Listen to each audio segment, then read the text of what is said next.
So, Canto 10, chapter 29, text number 5. Duhantyo biyayu kaschit doham hitva samutsukha payo dishritya samyapam anudvasya parayayu. Translation. Some of the gopis were milking cows when they heard Krishna's flute. They stopped milking and went off to meet him. Some left milk curdling on the stove, and others left cakes burning in the oven. Purport. The eagerness of these cowherd girls, so lovingly devoted to young Krishna, is shown here. Okay. Someone wants to read next verses? Wow. Neha? Yeah. परिवेक्षयन्तया तद्हित्वा पाययन्तया शिशूनपया श्रूषुषन्तय पतीन् कश्चित् अश्चन्तय अपासय भोजनं लिम्पन्तयः प्रमज्जन्तयः अन्या अजन्तयः काश्चलोचने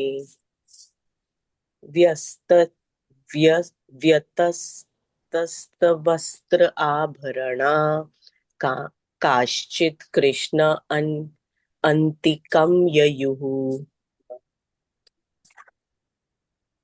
Some of them were getting dressed, feeding milk to their infants, or rendering personal service to their husbands. But they all gave up these duties and went to meet Krishna. Other gopis were taking their evening meals, washing themselves, putting on cosmetic or applying kajal to their eyes. But all the gopis stopped their activities at once, and though their clothes and ornaments were in complete disarray, rushed off to Krishna. Hari Bol. Mm-hmm. Okay, go ahead.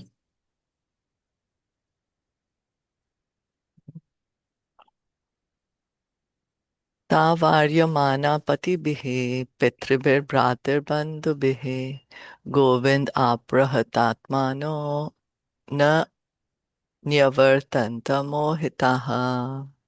Their husbands, fathers, brothers, and other relatives tried to stop them. But Krishna had already stolen their hearts. Enchanted by the sound of his flute, they refused to turn back. Some of the young gopis were married, and their husbands tried to stop them. The unmarried girls had to deal with their fathers and brothers and other relatives. None of these relatives would have ordinarily allowed even the young girls' dead bodies to go alone into the forest at night.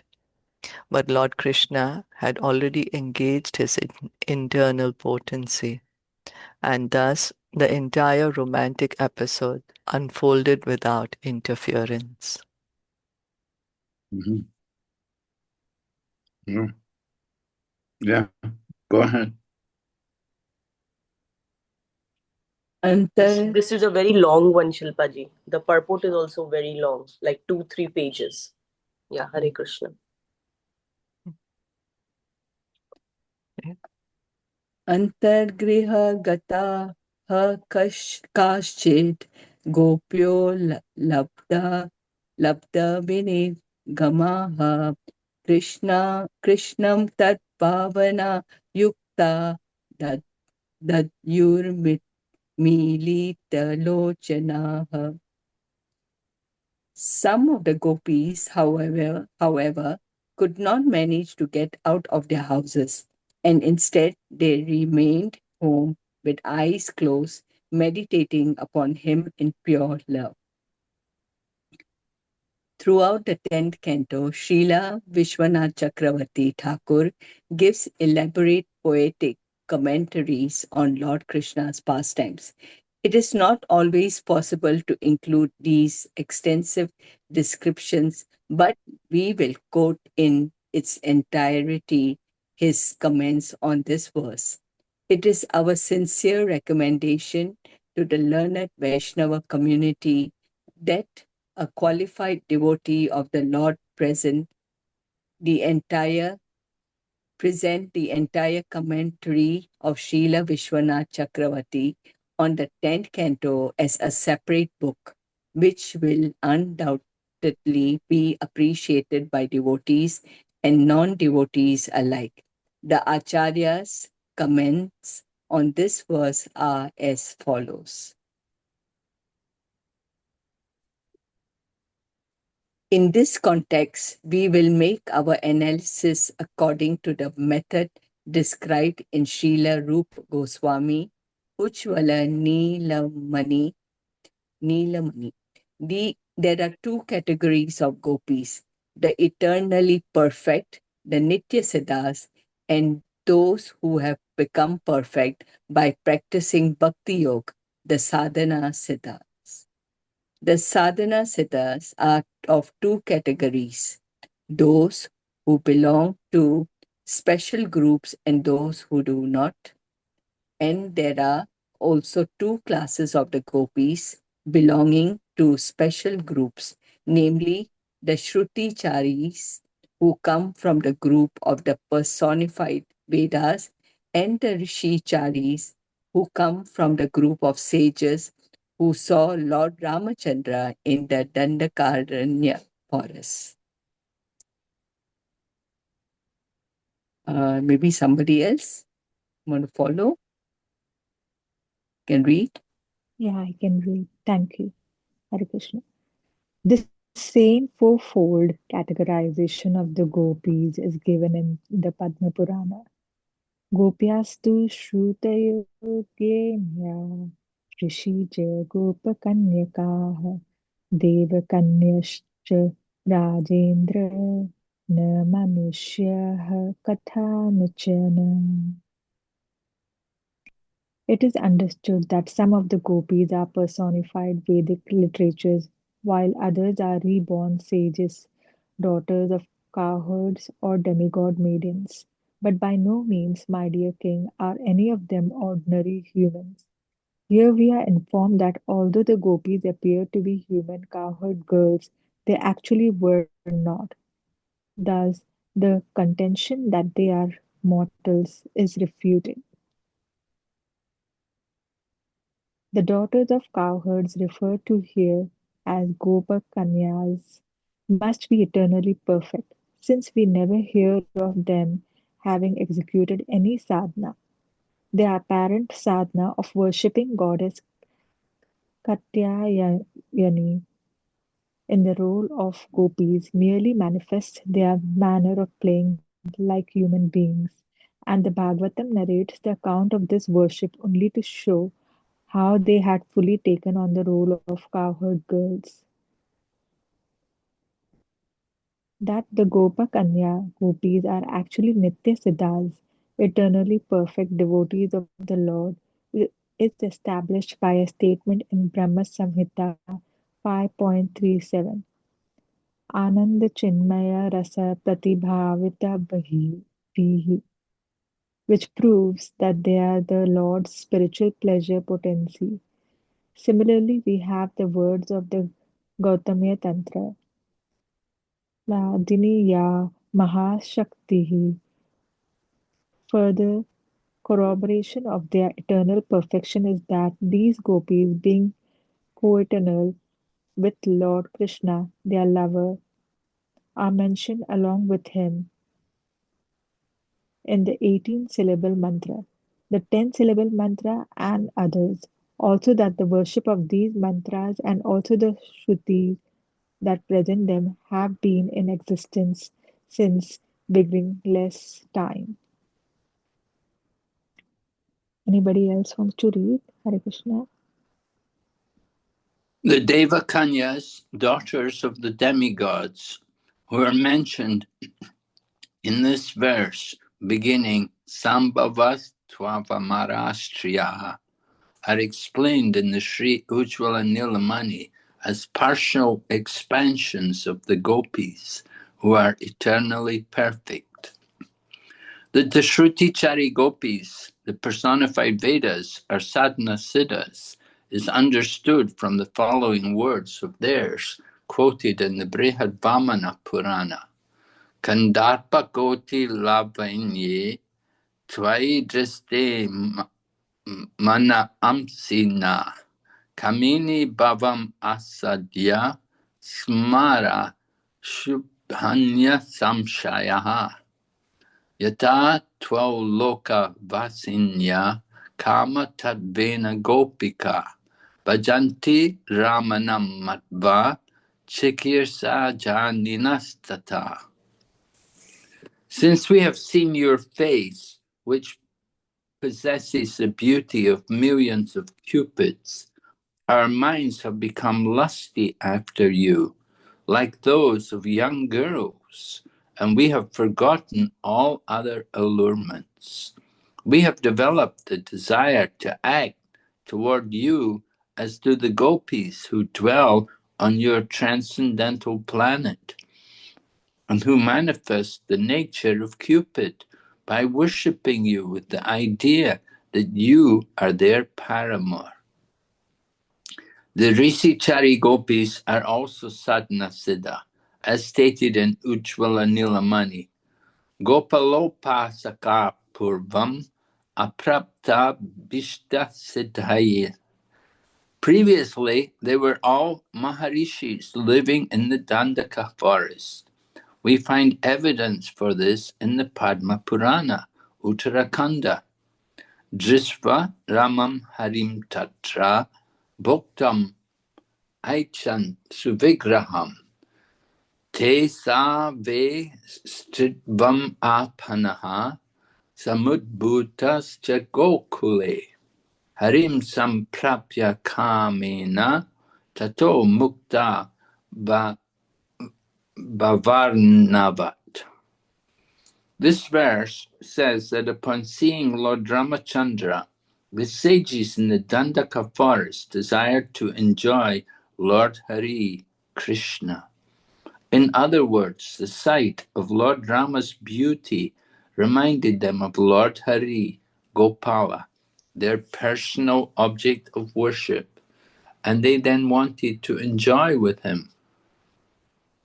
But out of embarrassment, they did not act on that desire, whereupon Lord Sri Rama, who was like a desire tree, gave his mercy to them, even though they had not voiced their request.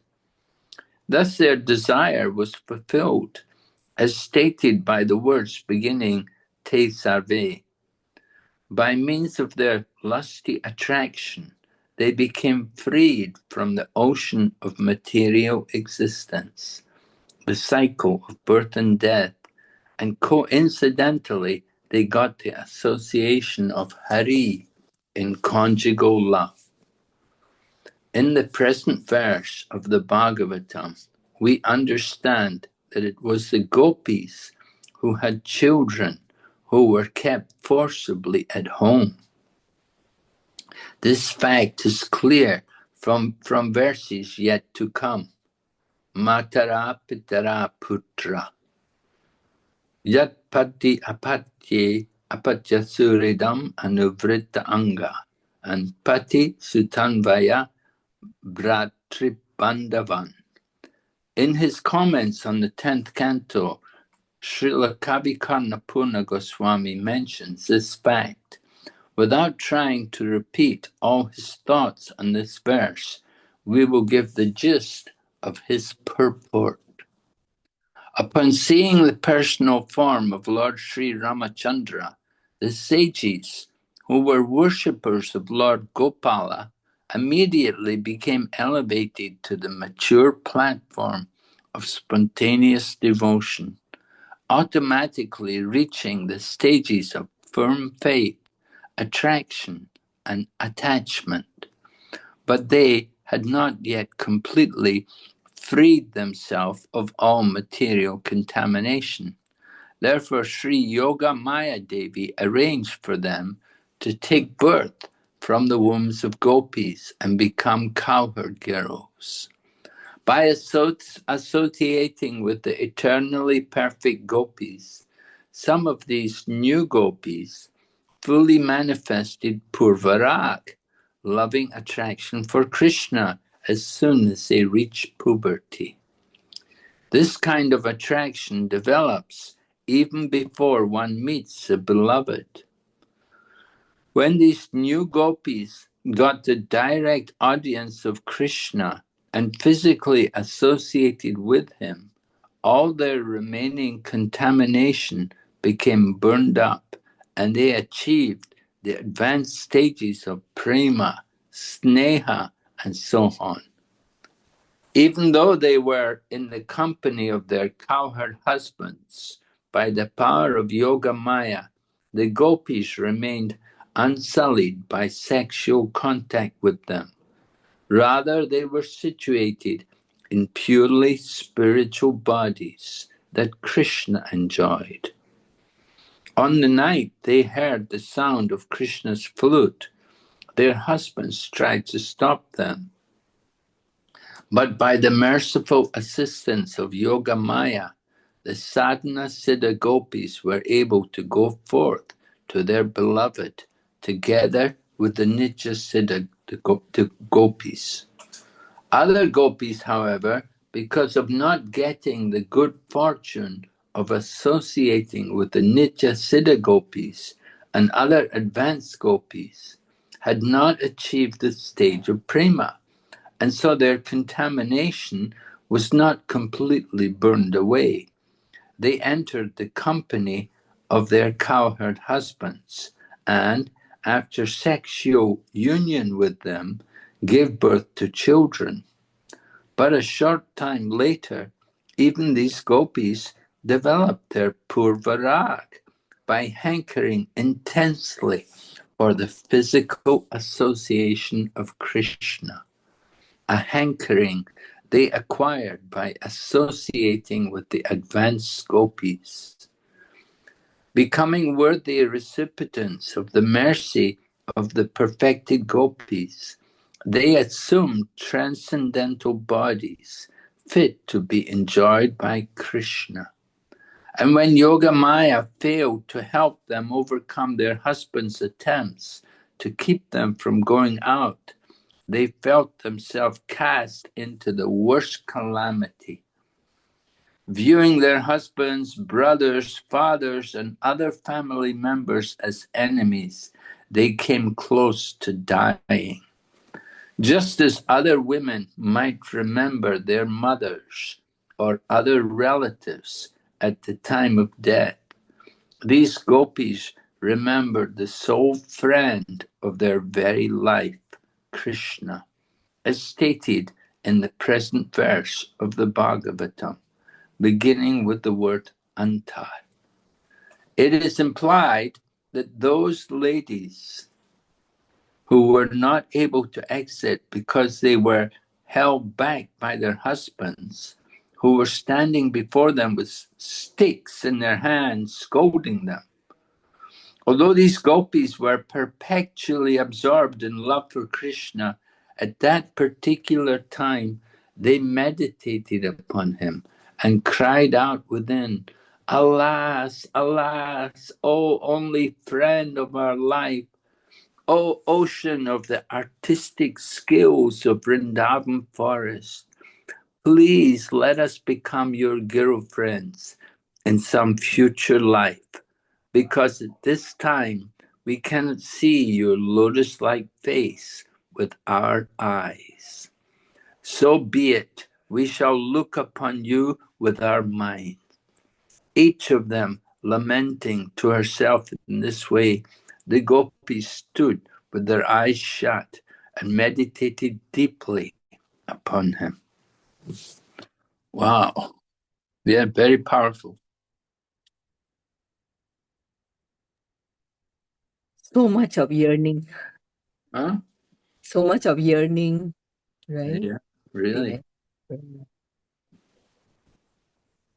So we're hearing about the different gopis, how there are different levels of gopis. They're not all on the same level. Some of the gopis are Nitya-siddhas, meaning they have come from the spiritual world.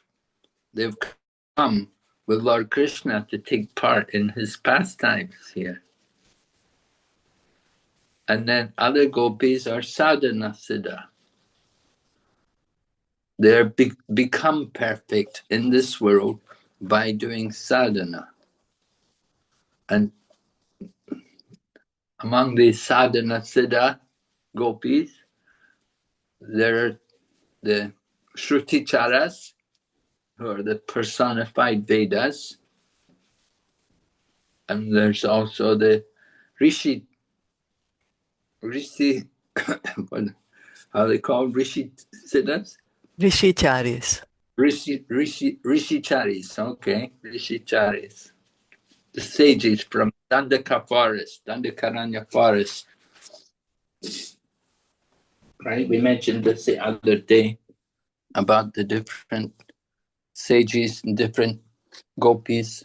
So mentioned in detail here, along with scriptural evidence from different Puranas and quotes from Ujjwala Nilamani, Rupa Goswami's famous book. Now, these books, actually, they have been translated. You would like to read the commentary. There are separate books on Vishwanath Chakravarti Thakur's commentary on the 10th canto. You can get these books. You can read them. They're available. We will try to read them.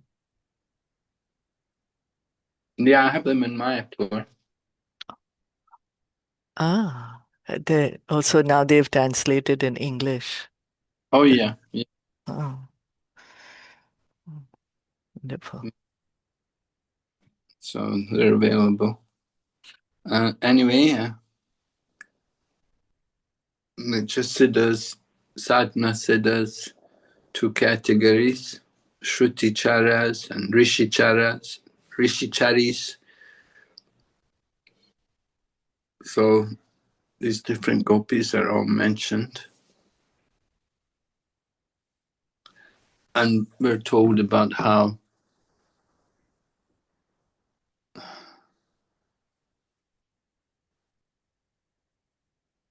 it's mentioned from Padma Purana.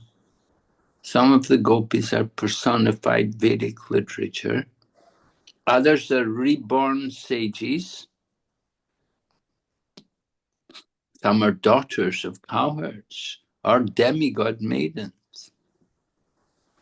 But they're not ordinary humans. We should understand the very exalted, very special position of the gopis. They're not mortals. So the daughters of the cowherds, they're called Gopakanyas. Gopakanyas, right? Daughter of that cowherd man. Gopikanya would be cowherd women, and Gopakanya, cowherd men. And it says here, they must be eternally perfect, since we never hear of them having executed any sadhana. And it talks about people may argue that they were worshipping goddess Katyayani to get Krishna as a husband, right?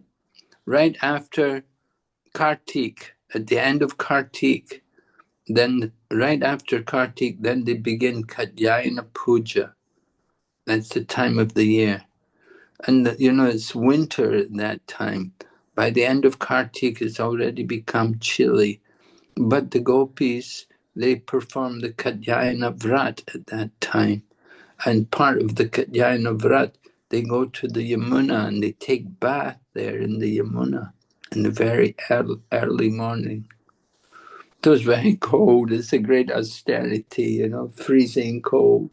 And they will go and bathe there in the Yamuna. and worship God. They'll make a deity from earth of goddess Caitani and offer some worship to her. And the idea is that the gopis wanted to get Krishna as their husband. So it's explained here that this kind of sadhana, which the gopis are doing, they're just doing this to show the behavior.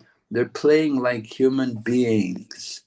They're they're, they're imitating human beings, but actually they're very elevated soul. They didn't need to do this, but they did it. They want to show how human beings, they want to behave like human beings.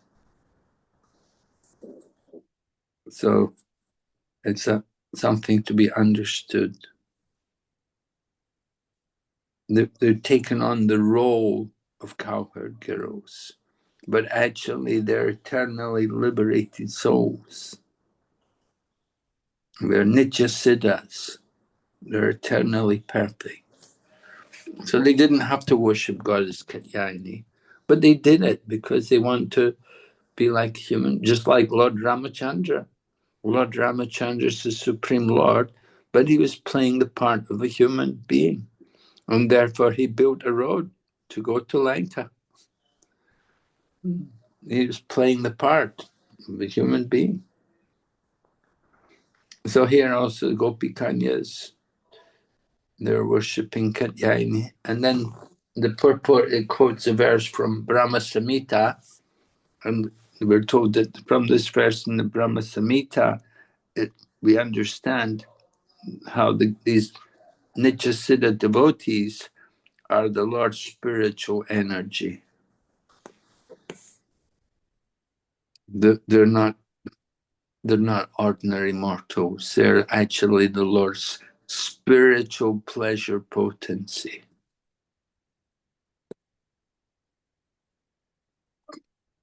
So mentions that they're co-eternal with Lord Krishna. As Lord Krishna is eternal, they are also eternal.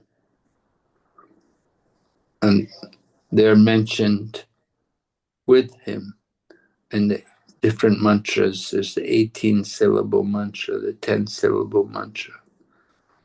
They're mentioned there. Those people who know the Sanskrit language, they can understand how there's intention of including the gopis.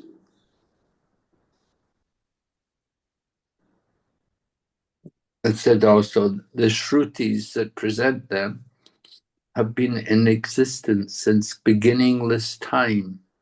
Shrutis. Shruti means, of course, the Vedas. So the Vedas is eternal knowledge. It's not coming from any human being. Some people, some class of people, they only accept Shruti. They won't accept Smriti. Smriti is another group of literatures, which include the Bhagavad Gita, and so then Mahabharata also, and Puranas and Srimad Bhagavatam. They're all not Shruti, they are Smriti. But Shruti is the four Vedas. So the personified Vedas, they are the great sages who symbolize the different Vedas, the different Shrutis. So they are eternal. And we're told also there's also the daughters of the demigods, Devakanyas, daughters of the demigods. They're also there in the Rasa Lila. They're also gopis. They're partial expansions of the gopis who are eternally perfect.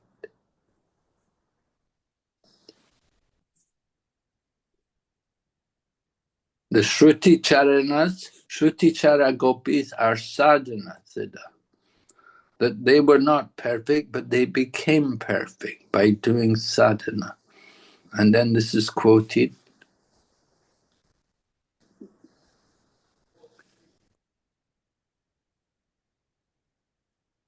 They developed a desire to have a loving relationship with Krishna.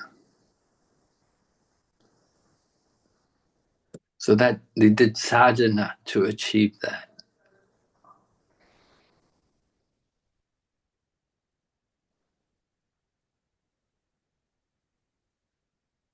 And then the Rishitari Gopis are also sadhana siddha. That they were Maharishis. They were great. They were already advanced, but they were not pure devotees, not completely pure devotees.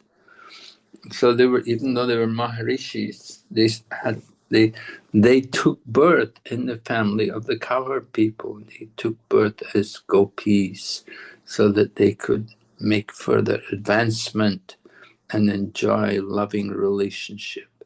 And we're told some very, very revealing facts which we've never heard before. How the sages, they never asked for anything. They never asked the Lord that, oh, we want this, we want that. But the Lord understood their minds, that they had become attracted. Just the sight of Lord Ramachandra's beauty reminded them of Lord Hari, Gopala. So these sages, they were originally devotees of Lord Hari. And when they saw Lord Ramachandra, they were reminded of him. But they didn't do anything about that desire. They were feeling too much embarrassment to even do anything. But Lord Ramachandra understood their hearts. Their attraction to him freed them from the cycle of birth and death. And they got the association of the Lord in conjugal love.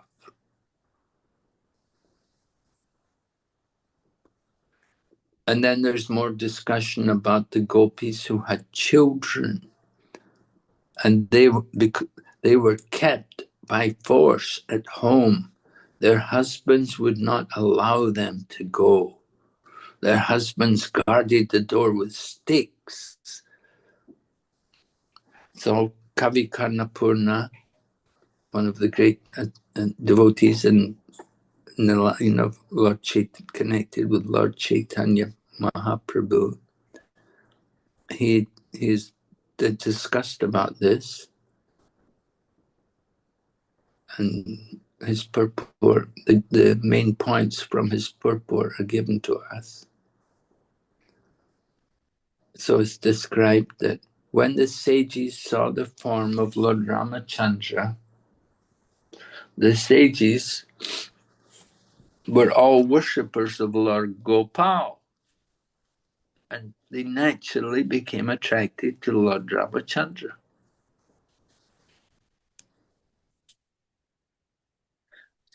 They became elevated to the platform of spontaneous devotion, firm faith, nishta, and then attraction, rati. Right? You know these different stages in bhakti? There are 9 different levels of bhakti. The adoshrada, sadhu sangha, bhajana kriya, anartha nivriti, and then nishta, ruchi, asakti, bhava, and prema. Right? Different stages. But to come to that stage, that nishta and rati, you have to go through anartha nivriti. Right? And shraddha, there's shraddha in the beginning, shraddha, then bhajana kriya, shraddha, sadhu sangha, bhajana kriya, then anartha nivriti. Right? So bhajana kriya is the state, generally that's where initiation takes place. And then we go on to anartha nivriti. to remove the anarthas from the heart. And once you get through, that's the most difficult stage to go through, anartha nivritti. But then you can reach that stage of firm faith, nishta, and then attraction, rati, and attachment. Right? So nishta, ruchi, asakti, and then bhava and prema. So these stages, these devotees, they had not completely freed themselves of all material contamination. They still had some imperfection. And so it was arranged that they took birth from the womb of Gopis who had become cowherd girls. And so in that life, by taking birth from the womb of Gopis, they got association with eternally perfect Gopis. Some of these new Gopis fully manifested Purva Rag, loving attraction for Krishna. And they did this as soon as they reached puberty. So Purva Raga, the longing to be with Krishna, association with Krishna. They want so much association with Krishna. So they got that association. They were able to associate with these gopis who were eternally perfect. And in this way, they also made advancement. So it's mentioned that when the new gopis got the direct audience of Krishna and physically associated with him, all their remaining contamination became burned up, and they achieved the advanced stages of prema, sneha, and so on. So after prema comes things like sneha, very, very advanced levels of pure devotion. So all their, whatever things they were lacking, they were given them, and they got rid of any of the contamination which was there. It was all removed. They were able to come to the highest level of devotion. Even though they were in the company of their cowherd husbands, by the power of Yoga Maya, the gopis remained unsullied by sexual contact with them. So although they were married, they had husbands, but there was no contact with their husbands. They were situated in their spiritual bodies. And that spiritual body is only for the enjoyment of Krishna. So when they heard the sound of Krishna's flute, their husbands tried to stop them.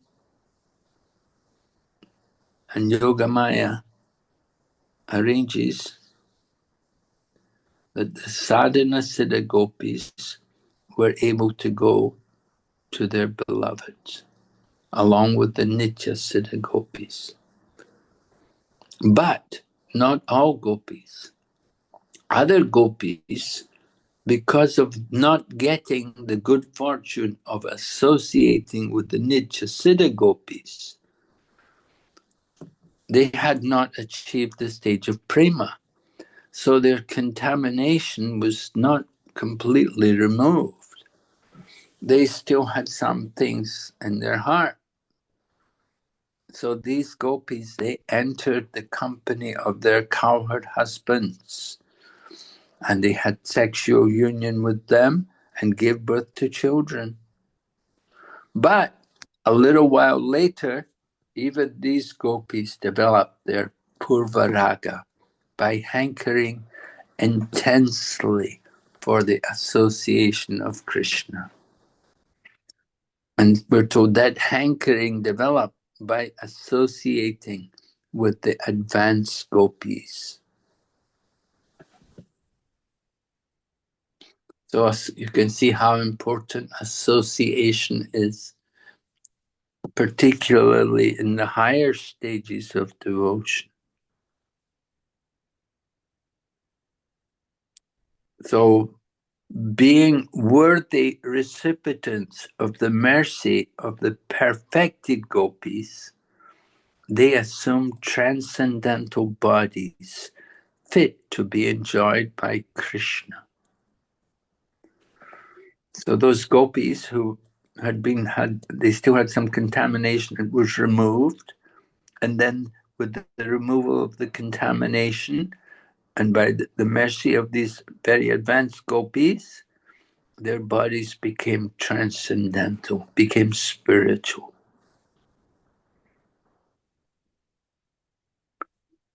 And when Yoga Maya failed to help them overcome their husbands' attempts to keep them from going out, they felt themselves cast into the worst calamity.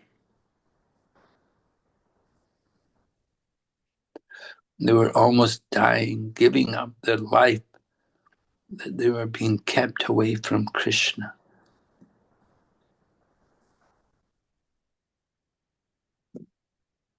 We're told, actually, I think in Prabhupada he mentions some gopis actually gave up their bodies because they were not able to go.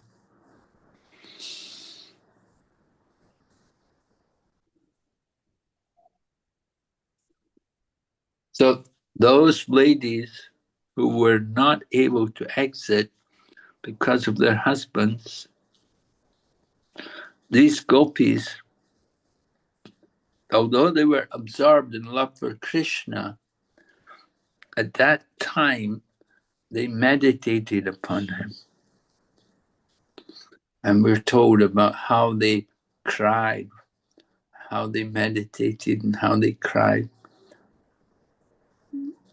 for him.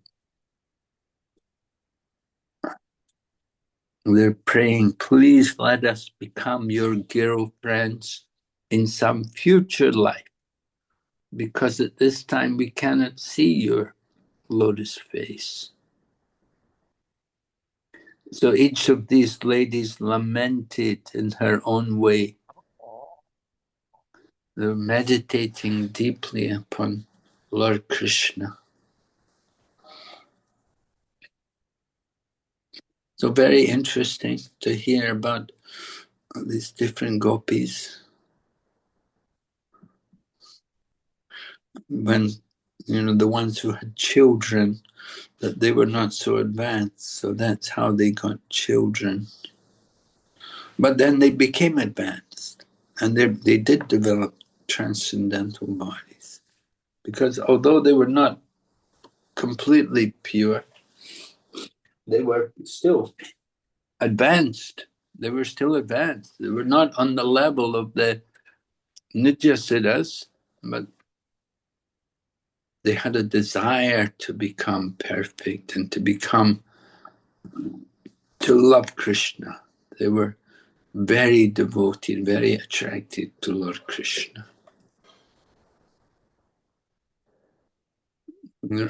Yes, okay, any questions on this?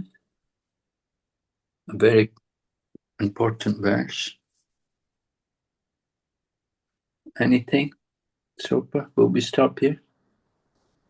Yeah, Guru Maharaj. I'm not sure if Guru anyone has. Maharaj, just one question. Hare Krishna, Dandavat Pranam, just one question. So Yes. when we say the Nidya Siddha Gopis, so are they the Ashtasakis? Oh, no. Ashtasakis, they're brother Lord Krishna's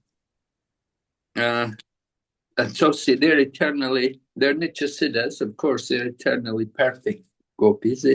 They're usually the gopis who associate with Lord Krishna in Goloka. So some of them, of course, may come for Krishna's pastime, just like Srimati Radharani. She comes for Krishna's pastimes. And when Srimati Radharani comes, then her friends also come. like Lalita and Vishaka. Astasakis, Tungavidya, Chitra, Champakalata, Lalita, Vishaka, Induleka, Rangadevi, and Sudevi. This is the names of the Astasaki Gopis. So they're all Nityasiddha Gopis. And yeah, they may come for Krishna's pastime at different times. Certainly, Srimati Radharani comes. And when she comes, then the others also want to come.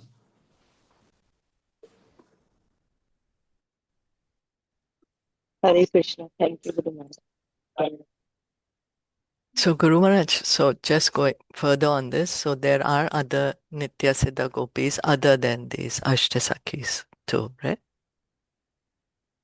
Oh yeah, yeah.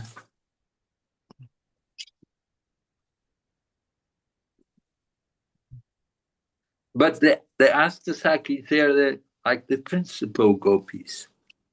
They're like the leaders, maybe they have their groups and they have their followers, each group. There'll be other Gopis with them serving. There's many, many Gopis. There's millions of Gopis. But there's the Astasakis, these are the most intimately connected to Lord Krishna.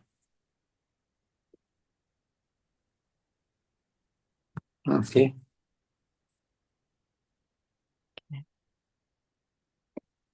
Thank you so much, Guru Maharaj. All right. So thank you. We'll finish here. Krishna, Srila Prabhupada ki jai. Jai, His Holiness Bhakti Vignav Nishma Maharaj ki jai. Jai. Thank you. Hare Krishna. Hare Krishna.